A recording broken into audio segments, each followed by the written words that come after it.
Anong masakit sa idol? TMJ? May TMJD? So, tumutunog lang o may masakit? Para pong maglalak. Parang maglalak. Nagsisimula ng ano. Kailan pa naramdaman yan? Mag-isang taon. Mag-iisang taon na? Kaya nga. Hindi po mabuka. Yun ang problema, hindi may buka. Kasi Tapos dito, pag binuka ko po na sobra. maglalak. Parang nagka-crack po siya. Okay. Yun nga, tingnan mo. Hindi niya mainga ng maayos.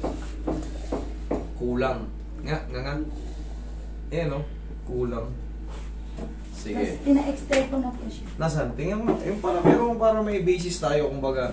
Tapos, ano po yung may lumabas? Kung ngipin mo isa nakapag ano, tutulok niya yan. Ito nandito, impacted tooth yan. Tinutulak niya, nagka-create. Pero yung dito sa jaw, magkaiba yun.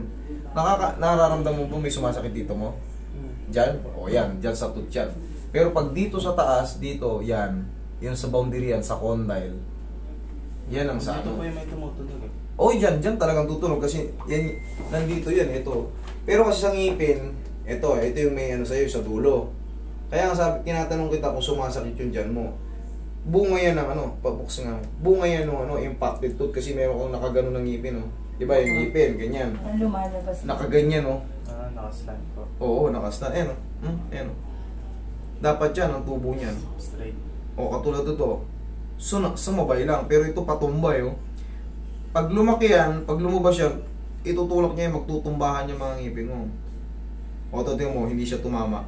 Ito, okay siya. Pero yung nandito sa kanan, pero, ang problema mo, yun dito. Yung para ka mong maglalak, yan. Pero goods naman, based dito sa ano. Yung dito, dali tinapitan ko lang. Hindi siya ganong malayo. Kunti lang. Ayan o. Kunti lang. So, usog natin ang pag ano. Tumutunog dito sa ganun. Yung tinatawag na ano. Ano ba yung mouth of word o word of mouth? Baga na yan. Siyempre, pag pinagkalat mo okay dun, pupunta yan dun. Pero kung pinagkakalat ng ibang tao, nako, salbahay ang ano na yan, kamote na yan, salbahay ang ano na yan. Siyempre, pupunta pa ba kayo kung salbahay, kung hindi nakakaayos. So, Pero, palagi nagsasabi ng slap soil, nako, parang wala kang pinag-aalala yan pagsasabihan mo yung mga pasyente mo na slap soil. Okay, idol nga. Sara. Isa pa. Sara. Kabaon. Isa pa. Sara. Kabaon.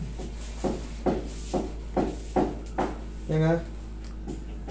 Sara. Dito nga ang tulak talaga sa kaliwa. Pero nakabaon dito. Magkaiba yung ngipo pero yung ano, ngipin niya kagano'n. Yung sa bibig niya. Sige. Kaya nga. Dandan Sara. Sige nga. Yung malaki. Dandan Sara. Isa pa nga. Malaki. Dandan Sara. Yun. Tumunog din. Nandang mo. Diyan ka lang ha. Wait lang. Atras ka, idol. Atras ka. Dito naman natin lahat. Pantayin naman natin dito sa loob. Para lumaki yung gano'n mo. Okay, sandali lang. Pahinga nga. Pahinga. Kung labanan, umuha ka din. Okay, nga. Okay, nga. Yan. Ano na? Tanggal na yung lock. okay na kuya. Ha? Ayun, galing. Tanggal na yung lock. Nakita mo kanina yung nga niya. Ngayon, pasya na to. Okay? Pangalan. Ang galing. May masakit? Wala? Wala. Thank you. Alin pa, idol?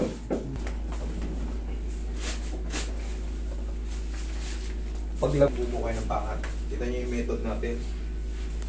Simple lang, pero ano nangyari sa paa mo, idol? Tapilok. Tapilok lang, normal lang, hindi ka nalaglag sa mga hagdan. Ano lang po paglakad. Paglakad lang, masakit siya. Nakaganon po siya. Pero Tumaga pa pala. napahilot ko na po yan. Bago lang po siya. Kailan? Mga 2 days. 2 days? Oh no, ganito yan. Nung ano? Separate mo na ng tuparang tapilok pa. Separate na yan. Separate na lang. Itong tapilok niya namamaga pa. Kailan ba yun?